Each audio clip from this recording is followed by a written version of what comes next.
Hi everyone, in this video I'm going to show us how we can use reference angles to figure out the values of sine and cosine for a variety of different angles.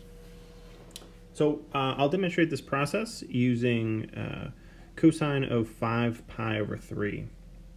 So if I want to figure out what cosine of 5 pi over 3 is, how do I do that? Okay.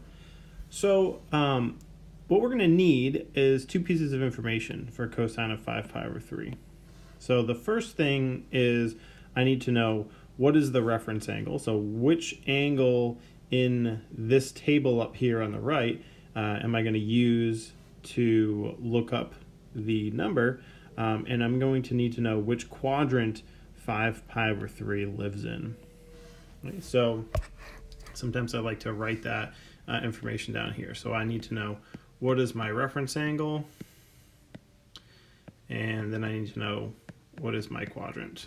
Okay, so what's the reference angle for 5 pi over 3, and what's the quadrant for 5 pi over 3. So this value is particularly nice. So when you have the learning angles, so things that have a denominator of 6, 4, 3, or 2, so these are going to be our learning angles. What we can do is we take our angle and we're going to match up the denominator with the angle that's up here. So this is 5 pi over 3. So the reference angle that I'm going to use is pi over 3.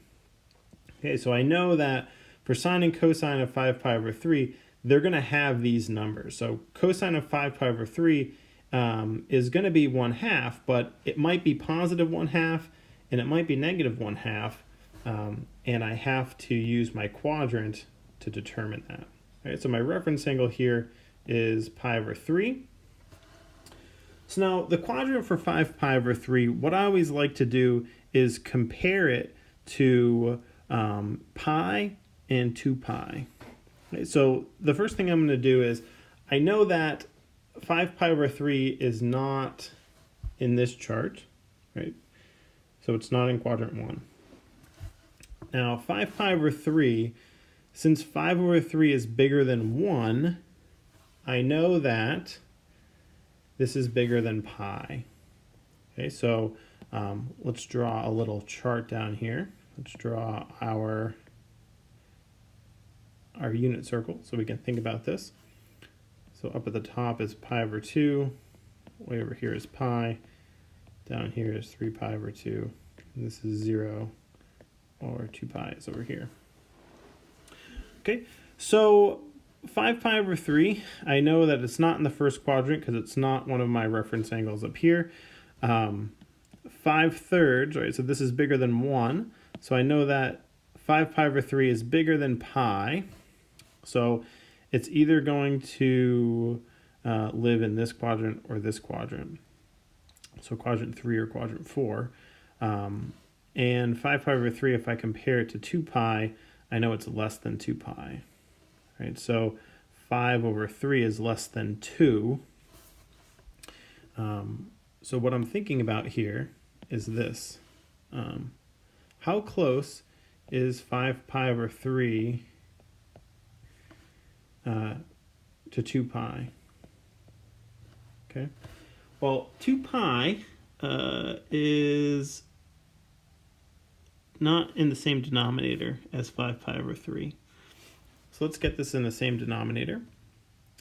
And 2 pi is the same as 6 pi over 3.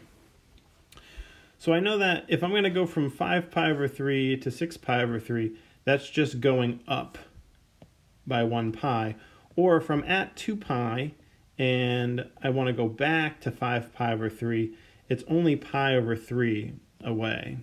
So if I'm starting here and if I want to get to 5 pi over 3, I have to travel in this direction a distance of pi over 3.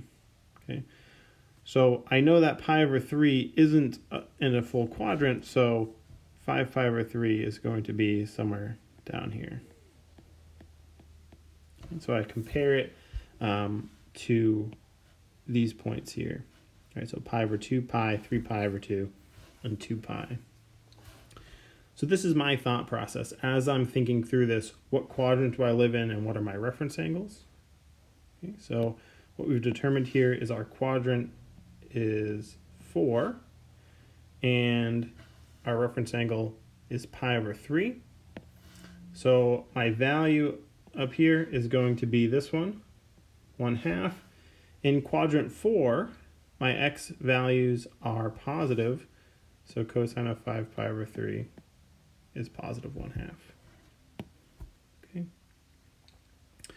So here's what I'll do for us. I'm going to clean all this up, and we'll come back and we'll do another example.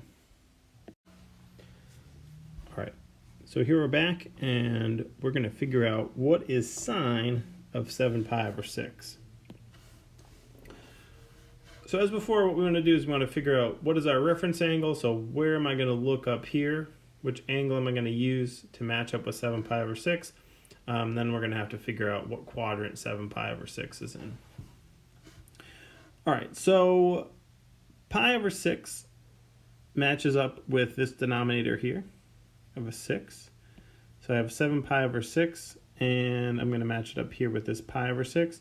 So I know that the value for sine is going to be this right here. So I know that the number I should have is 1/2, and then I need to figure out what is the sign that's going to go along with it. So is it going to be a positive 1/2, or is it going to be a negative 1/2? So I draw my unit circle. So here's 0, here's pi over 2, here's pi, down here is 3 pi over 2. So I want to know, where does 7 pi over 6 live? So here's my thought process. 7 is bigger than 6, so I know that this fraction, 7/6, is more than 1. So as I'm going along, I know that I'm going to be past pi. I'm going to be more than pi. So I'm somewhere down here. So is this more than 2 pi? Well, 2 pi is 12 pi over 6. So this is less than 2 pi. Okay, so it's more than pi, it's less than 2 pi, so I'm either in quadrant 3 or I'm in quadrant 4. So here's what we're going to do. We're going to compare it to pi and 2 pi.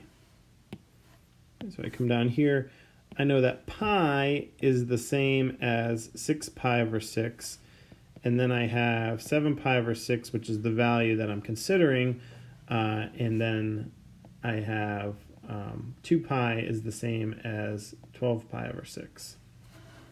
Okay. So if we were over here at pi, which is the same as 6 pi over 6, I only have to go 1 pi over 6 more to get to 7 pi over 6. Okay, so if I am down here at pi, I have to keep going by just pi over 6 more, which is going to be somewhere around here, and that's where 7 pi over 6 is going to be. Okay, so that tells me I am in quadrant 3. Okay. So the last step, what I get is the reference angle of pi over 6 tells me that the number I have is 1/2 right here. And the quadrant is going to tell me that sine is our y value, and in quadrant 3, our y value is negative. And so this should be negative 1/2. All right, so sine of 7 pi over 6 is equal to negative 1/2. And so this process will take you a long way. So if you have these special angles or these learning angles, the process that I've outlined in these two examples will take you to be able to evaluate all of them. Remember, the reference angle gives you the number, which you can look up in this chart, and the quadrant will tell you the sign. Okay, so the sign you always get from the quadrant, and the number you get from the reference angle. So I hope this helps. See you next time.